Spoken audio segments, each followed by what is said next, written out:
복되고 즐거운 안식일입니다. 네, 옆에 분들과 인사를 나눠보도록 하겠습니다. 귀하신 몸이신데 오늘 제 옆자리에 앉아주셔서 감사합니다. 귀하신 몸이신데 오늘 제 옆자리에 앉아주셔서 감사합니다. 자, 오늘은 인사를 하나 더 해보도록 하겠습니다. 제가 바른말, 고운말 이렇게 하면 여러분들께서는 나도 살고 너도 살자 이렇게 하십니다. 제가 해보겠습니다. 어떻게 한다고요? 바른말, 고운말 하면 나도 살고 너도 살자. 네, 그렇게 한번 해보겠습니다. 바른말, 고운말, 나도 살고 너도 살자. 감사합니다. 오늘 제목이 말하는 훈련이 필요한 이유라고 하는 제목으로 하나님 말씀을 증거하고자 합니다. 여러분, 신약 성경 야고보서 3장 1절에서 6절에 있는 말씀 함께 찾아보시도록 하겠습니다. 신약 성경 야고보서 3장 1절에서 2절에 있는 말씀입니다. 쉬운 성경으로 제가 적었습니다. 내 형제 여러분, 여러분은 저마다 선생이 되려고 하지 마십시오. 여러분들도 알다시피 우리 가르치는 사람들은 더 엄한 심판을 받게 됩니다. 우리는 모두 실수하는 일이 많습니다. 말에 실수가 없는 사람은 온 몸을 잘 다스릴 수 있는 완전한 사람입니다. 말은 입에 재갈을 물려야 고분고분해집니다. 그래야 그 말을 마음대로 부릴 수 있습니다. 또 배를 보십시오. 거센 바람의 힘으로 움직이는 크디 큰 배라도 아주 작은 키 하나로 조종됩니다. 그래서 키잡이는 자기가 원하는 방향으로 그 배를 마음대로 몰고 갈 수 있습니다. 이와 같이 혀도 인체에서 아주 작은 부분에 지나지 않지만 엄청나게 허풍을 떱니다. 아주 작은 불씨가 굉장히 큰 숲을 불살라 버릴 수도 있습니다. 혀는 불과 같습니다. 혀는 우리 몸의 한 부분이지만 온 몸을 더럽히고 세상살이의 수레바퀴에 불을 질러 망쳐버리는 악의 덩어리입니다. 이렇게 기록을 하고 있습니다. 혀, 입의 말, 내가 쓰는 언어의 습관, 이런 것들은 어떤 면에 있어서는 굉장히 긍정적인 영향을 미치는가 하면 어떤 면에 있어서는 굉장히 파괴적인 영향을 미치고 있다는 것입니다. 여러분, 하나님께서 가장 기뻐하시는 그런 예의 바른 말 4가지가 있는데 그게 뭔지 아십니까, 여러분? 우리 어린이들이 하는 율동을 통하여서 한번 그 하나님께서 기뻐하시는 4가지 언어가 무엇인지 한번 살펴보도록 하겠습니다.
이렇게 4가지 말이 하나님께서 매우 기뻐하시는 말이라고 합니다. 여러분들 마음속에 꼭 기억하셨다가 사용해 보세요. 그리스도인 문서선교 121페이지에는 이렇게 기록을 합니다. 그대의 목소리가 딱딱하고 말하는 습관이 불친절할 것 같으면 그대는 영광의 왕국에 들어갈 수 있기 전에 그리스도의 은혜와 부드러움으로 교육을 받아야 한다. 이렇게 기록을 합니다. 복음전도 611페이지에는 이렇게 기록합니다. 하나님께서는 우리 모두가 조용하면서도 신중하게 행동하고 이 시대를 위한 확고한 진리와 일치된 말을 선택해서 하기를 원하고 계신다. 이렇게 말씀을 주시고 있습니다. 왜 그리스도인들에게 말하는 훈련이 필요한가? 오늘 그 메시지를 3가지로 나누어서 말씀을 드리고자 합니다. 첫째, 왜 그리스도인들에게 말하는 훈련이 필요한가? 첫째, 성경 본문이 얘기하고 있는 첫 번째 대지는 말은 사소한 것이지만 우리의 운명을 결정한다라고 하는 메시지가 오늘 본문의 내용 가운데 함축적으로 적용이 되어 있습니다. 그래서 야고보서 3장 5절 말씀을 보시면 이와 같이 혀도 작은 지체로 돼 큰 것을 자랑하도다. 보라, 어떻게 작은 불이 어떻게 많은 나무를 태우는가, 그렇게 기록을 하고 있습니다. 그래서 성경은 작은 것인데 큰 것을 조정하는 것 세 가지를 본문 가운데 예증으로 지금 보여주고 있습니다. 첫째는 우리가 타고 다니는 말 있죠. horse, 말의 입에 물리는 재갈이 아주 작은 것이지만 큰 영향력을 발휘하는 것들 가운데 하나다. 첫 번째 예증으로 언어 습관을 올바르게 하기 위한 첫 번째 예증으로 재갈을 물리는 것, 말의 재갈을 물리는 것을 첫 번째 예증으로 사용하고 있습니다. 두 번째는 배에 붙어있는 아주 작은 키, 배 제일 말미에, 선미에 있는 제일 밑에 있는 그런 키, 조종할 때 방향을 결정하는 그 키, 굉장히 큰 배에, 그 중량이 큰 그런 배에도 방향을 결정하는 것은 작은 키에 달려있다라고 하는 예정을 주고 있고, 세 번째는 산에 불이 나서 산불이 나서 산 전체를 온통 다 태울 수 있는 큰 불이 일어났어도 그 큰 불은 원래 무엇에서 출발했다고요? 가장 작은 불씨 하나에서 그 큰 불이 발생했다라고 하는 것을 설명하면서 우리 입의 혀와 이 말이 내뱉는 그 언어가 작은 것이라 할지라도 우리의 생애에 얼마나 큰 영향력을 미치고 있는가라고 하는 것을 설명해 주고 있습니다. 첫 번째, 말의 입에 물리는 재갈이 어떤 역할을 하는가를 한번 살펴보도록 하겠습니다. 이렇게 생겼습니다. 보신 분들도 있을 테고 못 보신 분들도 있을 텐데 여러 가지 형태로 제작이 되어서 사용이 되고 있습니다. D형 재갈, 소륵 재갈, H형 노리개 재갈, 일자형 소륵 재갈. 그런데 왜 말의 입에 이런 재갈을 물리는 것이 중요할까요? 말의 입에다가 이렇게 재갈을 딱 물려서 끈으로 이렇게 딜로 제쳐서 이렇게 조정할 때에 왜 이 재갈을 물리는 것이 필요할까요? 승마대회 같은 거 여러분들 하시면 보잖아요. 그렇게 라이더가 타가지고, 기수가 타가지고 막 하면서 고삐를 늦추면서 발로 이렇게 배를 때리면서 이렇게 몰고 가는 장면들 여러분들 있어 연상을 하실 수 있을 거예요. 많은 훈련을 통해서 말과 그 라이더가 굉장한 호흡력을 맞추는 것입니다. 그래서 커버를 돌 때는 어떠한 사인을 두 사이에서 가지는 것이고, 어떻게 채찍질하면 어떻게 달려가는 것이고, 그런 것들이 이미 그들과의 충분한 호흡 가운데 이렇게 표현이 되어 있는 모습을 봅니다. 마장 마술 경기라고 여러분 혹시 들어보셨습니까? 마장 마술 경기. 마장 마술 경기는 뭐냐면은 김연아 선수가 피겨 스케이트를 하죠. 스케이팅을 하는데 아름답게 막 기교를 얼음판 위에서 막 멋지게 이렇게 음악 댄스와 함께 이렇게 벌이잖아요. 근데 말을 타고 말이 그러한 율동과 함께 그런 모래 위에서 펼쳐지는 피겨 스케이팅이라고 생각을 하시면 됩니다. 2010년도에 광저우 아시안 게임의 금메달리스트였던 이 황영식 선수라고 하는 선수가 있는데, 이 선수는 6살 때부터 말을 탔다고 합니다. 혼자 태어나서 형제가 없어서 부모님이 형제 삼아 말을 타고 형제 삼아 친구 삼아 이렇게 자라라고 6살 때부터 이 말을 한 마리 사줘가지고 말을 타고 이렇게 6살 때부터 이렇게 다닌 것입니다. 근데 이 친구가 이제 그 금메달을 따고 인터뷰를 하는데 어떻게 말을 다루느냐고, 어떻게 이렇게 리듬에 따라서 이렇게 말을 잘 듣게 그렇게 아름다운 기교를 벌일 수 있냐라고 물어봤을 때 그렇게 얘기를 했습니다. 이 황영식 선수가 간단합니다. 채찍이나 박차를 통하여서 신호를 주고받는데 연습을 하다가 이 말이 나쁜 버릇을 보이면 따끔하게 혼을 내면서 발로 딱 차거나 또 고삐를 딱 당겨서 여기가 쪼이도록 해주면 굉장히 말을 잘 듣는데요. 그리고 잘했을 때는 쓰다듬어 주면서 칭찬을 해주는 것입니다. 아주 간단한 원리, 보상 원리, 상벌과 보상의 원리를 이제 해준다는 것이죠. 그래서 훈련의 가장 중요한 키는 이 말의 입에 물려지는 재갈에 있다라고 그렇게 표현을 해주고 있습니다.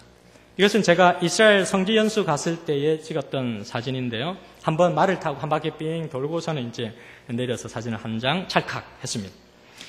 이와 마찬가지로 고대 근동 지역이라고 하면 이스라엘을 비롯한 비옥한 이런 반달 형태의 고대 근동 지역의 그 지역에서도 잘 훈련된 이 말은 전쟁에서 생사를 가늠하는 아주 중요한 척도였다는 것입니다. 그러니까 구약성경과 신약성경에서도 이 말이라고 하는 것의 중요성은 전쟁을 예전 시대에 무기가 없던 시대에 이 말의 중요성은 굉장히 컸다. 사람의 생사, 전쟁의 승리와 패를 결정하는 그런 중요한 요소였다, 키였다라고 하는 것이죠. 그래서 사람들은 이 말을 어떻게 다루는지에 대한 관심도가 굉장히 높았다는 것입니다. 부모와 함께하는 조선시대 역사문화 여행이라고 하는 책이 있는데요. 그 책에도 보면 고려시대부터 기마전은 육지에서의 전투력을 가늠하는 절대적인 요소였다. 우리나라에서도 17세기, 18세기에 그 기마병에서 말을 다루는 그것이 전쟁의 승리를 결정짓는 굉장히 중요한 요인이었다라고 하는 것입니다. 그래서 이 말의 재갈을 물려서 말의 행동을 좌우하고 말을 어떻게 컨트롤할지를 결정하는 것은 전쟁에 있어서 굉장히 중요한 그런 무기가, 요소가 되었다, 전략이 되었다라고 하는 것이죠. 그래서 이 성경을 기록한 야고보는 그러한 모습들을 보면서 인사이트를 얻었고, 그리스도인들에게 있어서 말을 바르게 사용하는 것, 말을 예모 있게 사용하는 것, 그것이 어떻게 믿음과 그렇게 절대적인 연관을 맺는가라고 하는 사실을 이런 예증을 가지고 와서 설명을 해주고 있는 것입니다. 그래서 말을 잘 제어하고 통제하기 위한 것, 그것은 우리의 믿음을 더욱더 성숙되게 하시기 위한 하나님의 은혜라고 하는 사실을 기록하고 있는 것입니다.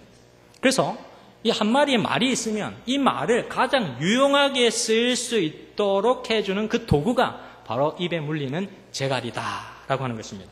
그래서 우리가 어떻게 말하고 어떻게 들어야 하는지를 배우는 것이 바로 말이 훈련을 받아서 재갈을 물려서 훈련을 받아서 잘 훈련된 주인의 말씀에 잘 듣는 숙련된 그런 말과 같이 우리가 하나님의 사람으로 변화될 수 있다라고 하는 사실을 야고보는 기록하고 있습니다. 그래서 야고보서 3장 3절의 말씀은 말은 입에 재갈을 물려야 고분고분해집니다. 그래야 그 말을 마음대로 부릴 수 있습니다. 그렇게 기록을 하고 있습니다. 하나님께서 그분의 사업을 위해서 마음껏 쓰시는 인물이 되기 위하여 우리는 말하는 연습에 우리 자신을 노출시키고, 하나님께서 말하는 연습, 언어 연습에 우리 자신들을 쓰시도록 우리 자신들을 주님 앞에 드리는 연습을 해야 하는 것입니다. 두 번째, 작은 것인데 큰 것을 조정하는 것 가운데 두 번째, 배에 붙은 아주 작은 키입니다. 여러분, 이게 뭘까요? 빌딩입니까? 큰 무슨 건물이, 아주 큰 빌딩과 같은 건물이 있죠. 이게 배입니다, 배. 굉장히 큰 배입니다. 예. 세계 최호와 세계 최대 큰, 길이가 최대로 큰 초호화 크루즈. 이게 올해에 이제 개발이 되었는데요. 만들어졌는데요. 이게 얼마나 큰지 이 배 안에 모든 인간이 살면서 할 수 있는 모든 시설이 거의 다 들어가 있습니다. 누리고 즐길 수 있는 모든 것들이 다 들어가 있어요. 놀이시설, 체육시설, 문화시설, 댄스, 다 할 수 있는, 쇼핑까지 다 할 수 있는 거죠. 이 배 안에 모든 게 다 들어가 있는데, 이 밑에 보시면은 작은 비행기 한 대와 이 배 크기가 지금 비교되어 있죠. 얼마나 큰 차이가 납니까? 밑에 보시면 비행기 한 대와 이 배 크기가 비교가 되어 있습니다. 자유의 여신상과 이 배의 크기가 비교가 되어 있는 모습이 보이죠? 얼마나 큰지. 자, 그 다음에 이 배가 에펠탑이 324m로 나와 있는데, 그 에펠탑보다 얼마 더 커요? 361m니까? 얼마 더 커요? 37m입니까? 네, 37m나 더 큰, 그런 배가 있습니다.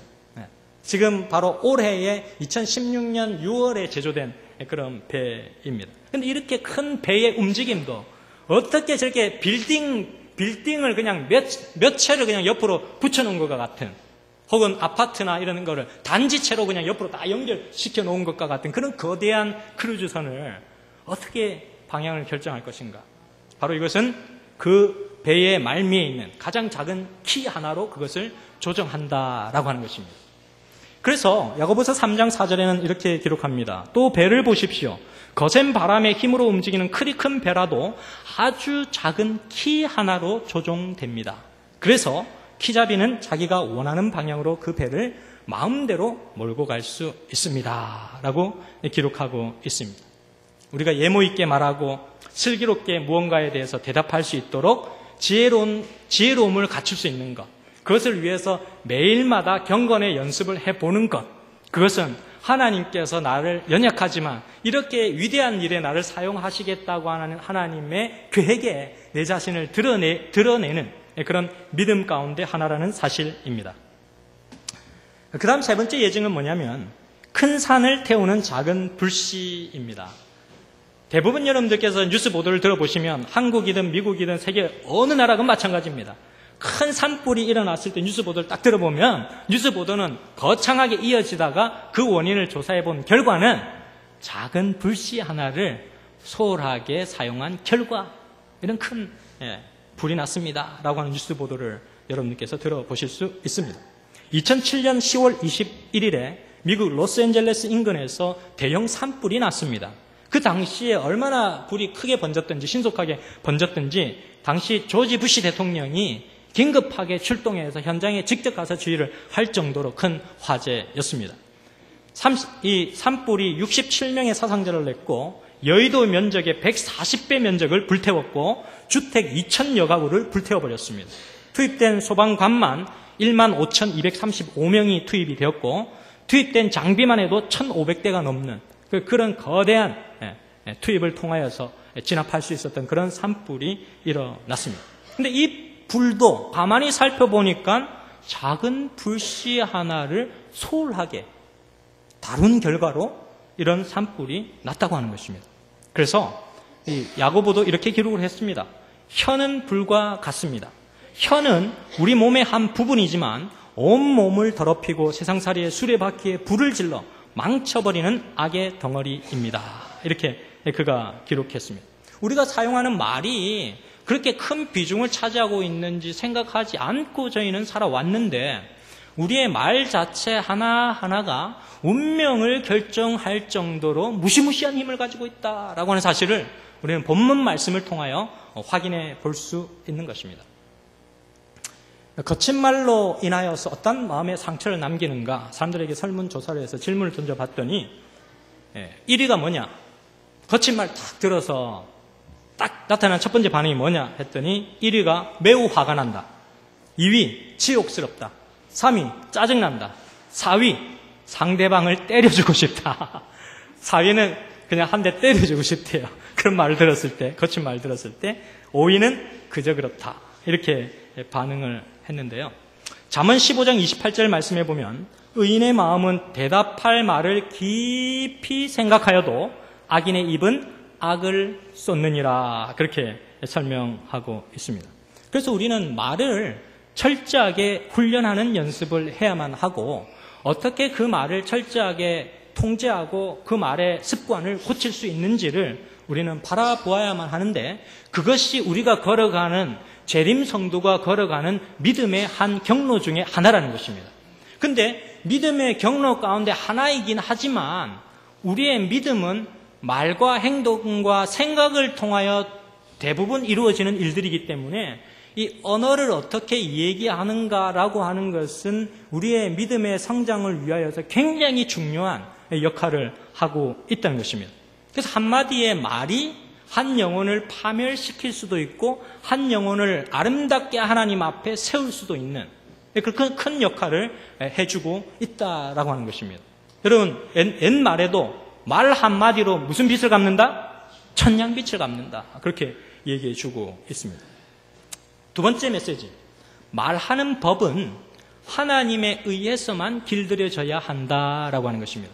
왜 말하는 법은 하나님에 의해서만 길들여지고 훈련되어져야만 할까요?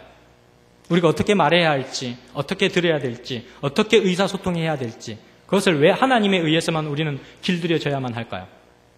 야고보서 3장 4절에는 이렇게 기록합니다. 여러 종류의 짐승과 새며 벌레와 해물은 다 길들임으로 사람에게 길들었거니와, 다른 모든 것은 사람이 길들일 수 있는데 혀는 능히 길들일 사람이 없나니 쉬지 아니하는 악이요 죽이는 독이 가득한 것이라. 그렇게 성경은 기록하고 있습니다.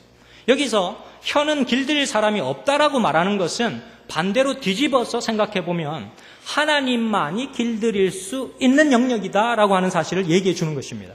그래서 혀의 훈련은 누구에게 맡겨야 한다고요? 하나님께 맡겨야 한다. 자, 그러면 하나님께 어떻게 맡길 것인가 한번 보도록 하겠습니다.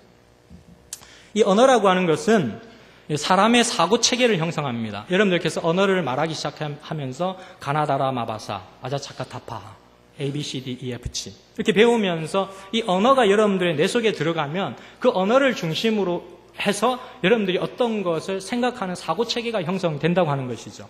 그래서 한국 사람인데 미국에 입양을 가서 어떤 아이가 입양되어서 생긴 모습은 한국 사람의 모습인데 어려서부터 미국에 가서 미국 말을 배우면서 살아왔고 미국의 언어 영어를 쓰면서 살아왔기 때문에 이 아이의 사고체계는 미국식 언어체계, 사상체계, 태도, 문화, 습관 이런 모든 것들이 형성된다고 합니다.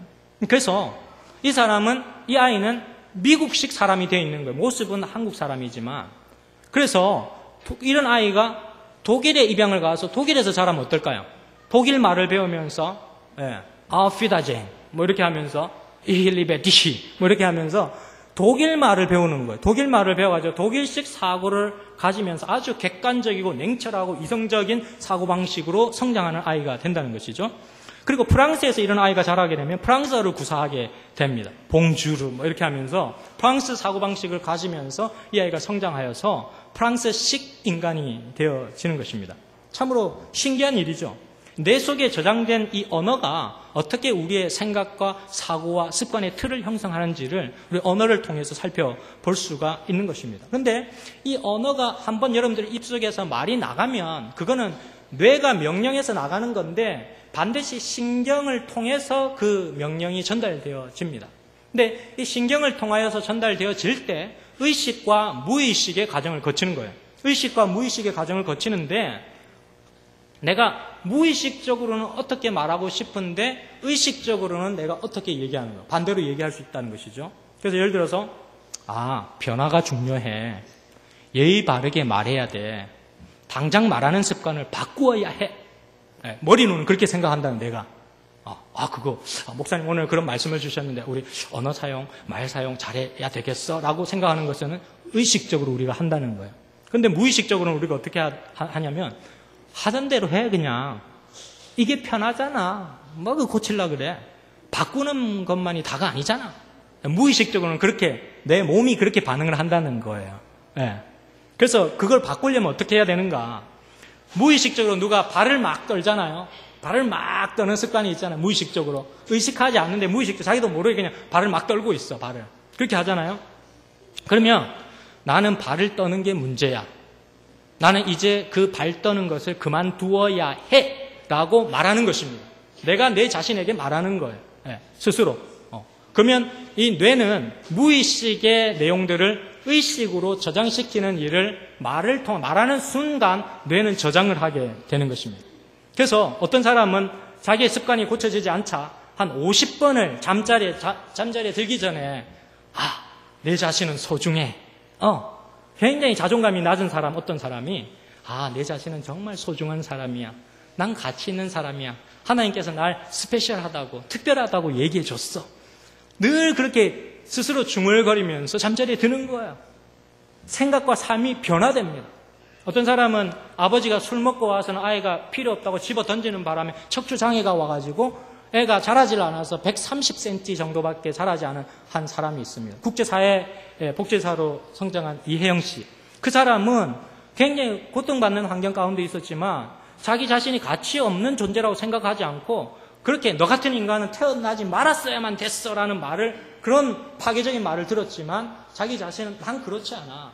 하나님께서 날 창조하셨고 하나님께서 날 축복해 주시는 특별한 사람이야. 마음속으로 그 말을 중얼거리면서 성장해 왔어요. 그리고서는 그가 크게 되었을 때 아프리카에 가서 불쌍한 영혼들을 위해서 직업훈련 학교를 열고 직업훈련 학교를 열어서 그들을 가르치면서 그들에게 하나님의 생명을 나누어준 그런 사람들도 있다고 하는 것입니다. 금세 내가 말하는 것들을 통하여서 뇌가 무의식에 있던 것을 의식으로 저장시키는 역할을 하게 된다는 것이죠. 시편 119편 97절의 말씀에 보면 내가 주의 법을 어찌 그리 사랑하는지요 내가 그것을 종일 작은 소리로 읊조리나이다. 이스라엘 백성들의 말씀을 읽는 습관 가운데 하나님의 말씀을 묵상하는 습관 가운데에서는 하나님이 태초에 천지를 창조하시느니라 이렇게 하시면서 중얼중얼 하면서 하나님의 말씀을 묵상하는 것이 히브리어로 하가라고 하는 단어를 쓰는데 이스라엘 백성들은 하나님의 말씀을 읽으면서 계속해서 이렇게 읊조리는 것입니다. 중얼중얼 되면서 하나님의 말씀을 계속해서 읊어가는 것이죠. 이것이 굉장히 습관화되어 있는 민족이 이스라엘 백성들입니다. 그렇게 읊조리다 보면 그 혀에 익숙되어진 리듬과 그 말씀이 나의 몸과 뇌 속에 기억이 된다는 것이죠. 네. 그러면 그 기억은 하나님께서 심어주신 그 기억은 나의 무의식적인 행동을 지배한다는 것입니다. 굉장히 신기합니다. 하나님의 말씀의 원리는. 그래서 시편 39편 3절에서 4절 말씀은 내 마음이 내 속에서 뜨거워서 작은 소리로 읊조릴 때에 불이 붙으니 나의 혀로 말하기를 여호와여 나의 종말과 연한이 언제까지인지 알게 하사 내가 나의 연약함을 알게 하소서. 하나님의 말씀을 읊조리면서 하나님의 마음이 내 마음속에 임했을 때 정말 나는 연약한 사람이라는 사실을 깨닫게 되는 일들이 그 말씀을 묵상하며 읊조리는 일들 가운데 나타난다고 하는 것입니다. 그래서 우리의 언어 습관은 다른 사람이 고쳐줄 수 없어요. 하나님만이 길들여주는 하나님만의 훈련을 통하여서 이루어지는 말의 습관들이 형성되어질 수 있다고 하는 것입니다. 그 다음 세 번째는 말은 내가 어떤 사람인지를 분명하게 보여주는 것이 말이라고 하는 것입니다. 그래서 야고보서 3장 11절과 12절에는 샘이 한 구멍으로 어찌 단물과 쓴물을 내겠느냐 내 형제들아 어찌 무화과 나무가 감람 열매를 포도나무가 무화과를 맺겠느냐 이와 같이 짠물이 단물을 내지 못하느니라 그렇게 기록을 하고 있습니다. 그래서 포도나무는 포도 열매를 맺는 것이고 사과나무는 사과 열매를 맺는 것이고 내가 어떠한 인격체이고 내가 어떠한 존재인가는 내 말하는 말과 행동을 통하여서 그것이 증명된다라고 하는 것입니다. 그래서 내가 말하는 사용하는 이 말이 하나님의 어떤 자녀로서의 정체성을 드러내고 있다는 사실을 여러분 절대로 잊지 말게 되시기를 바랍니다. 어느 회사에서는 대기업의 회사에서는 직원 교육을 그렇게 철저하게 시킨대요. 막 교육을 인사하는 거, 막 90도 배워가지고 하는 거 어떻게 인사할지 막 이렇게 한대요. 왜? 그 회사의 대기업의 이미지가 있으니까 이 사람을 보고 다른 모든 사람들은 우리 회사를 평가할 것이니까 그렇게 교육을 한다는 것이죠. 시대소망 2권 33페이지에는 말은 품성에 영향을 끼치는 능력이 있다라고 그렇게 기록을 하는 것입니다. 그래서 대기업에서 이렇게 인사훈련을 시킬 때도 직원 교육을 할 때도 아주 철저하게 하는데 이게 왜냐하면 인사 하나가 내가 내뱉는 말 한마디가 회사 수입의 매출과 직결되는 아주 큰 요소이기 때문에 그들은 그렇게 훈련을 시키는 것입니다. 친절 교육을.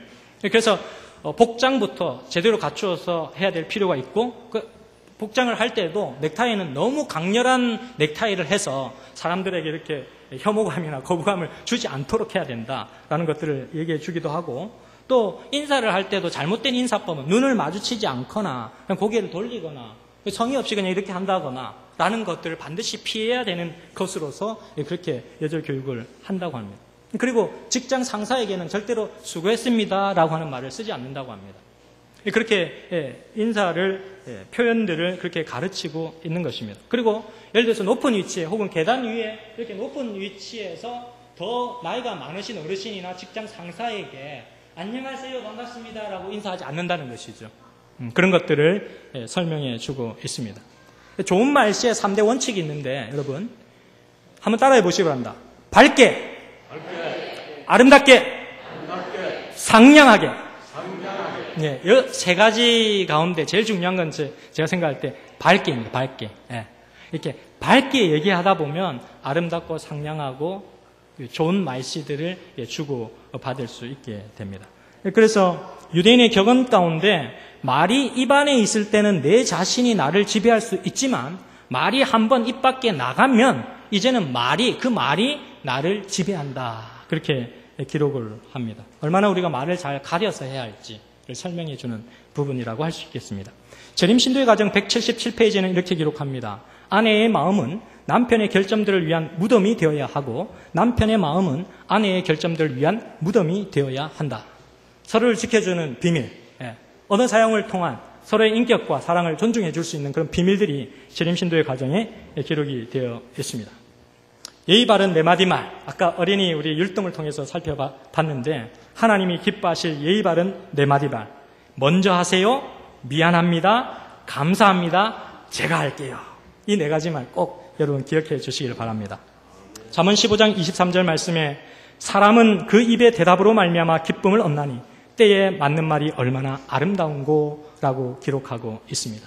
사랑하는 성도 여러분, 예모 있는 말, 감사하는 말, 시의 적절한 말, 이것은 얼마나 우리의 생애를 평화롭게 만드는지, 하나님의 뜻에 적합하게 만드는지 모릅니다.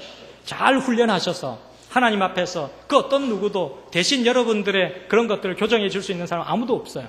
여러분 자신이 하나님 앞에 제대로 서셔서 하나님의 말씀을 통하여 교정받는 일들을 통하여서 하나님의 길들여 주시는 그런 언어 훈련을 통하여서 정말 성숙된 그런 믿음의 일꾼들이 되시기를 간절히 바라면서 말씀을 마치도록 하겠습니다.